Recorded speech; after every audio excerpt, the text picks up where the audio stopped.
ইরানের পার্লামেন্টের স্পিকারের উপদেষ্টা মাহদি মোহাম্মদি বলেছেন, ট্রাম্পের যুদ্ধবিরতি বৃদ্ধির ঘোষণা অর্থহীন। পরাজিত পক্ষ কোনো শর্ত চাপিয়ে দিতে পারে না। মোহাম্মদি সামাজিক যোগাযোগ মাধ্যমে বলেছেন, অবরোধ অব্যাহত রাখা বোমা বর্ষণের চেয়ে আলাদা কিছু নয় এবং এর জবাব অবশ্যই সামরিকভাবে দিতে হবে। তাছাড়া ট্রাম্পের যুদ্ধবিরতির মেয়াদ বাড়ানো নিশ্চিতভাবেই একটি আকস্মিক হামলার জন্য সময় কেনার অপকৌশল। ইরানের পক্ষ থেকে পাল্টা উদ্যোগ নেওয়ার সময় এখন চলে এসেছে।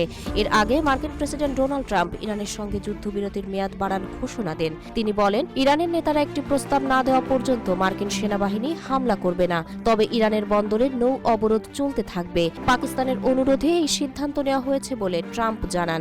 তিনি বলেন, আমি তাই আমাদের সেনাবাহিনীকে অবরোধ চালিয়ে যেতে এবং সব দিক থেকে প্রস্তুত থাকতে নির্দেশ দিয়েছি। তাদের প্রস্তাব জমা দেওয়া এবং আলোচনা শেষ হওয়া পর্যন্ত যে কোনো উপায়ে যুদ্ধবিরতি বাড়ানো হবে। কোনো নির্দিষ্ট সময়সীমা না থাকায় এই যুদ্ধবিরতি অনির্দিষ্টকালের জন্য বলে মনে করা হচ্ছে।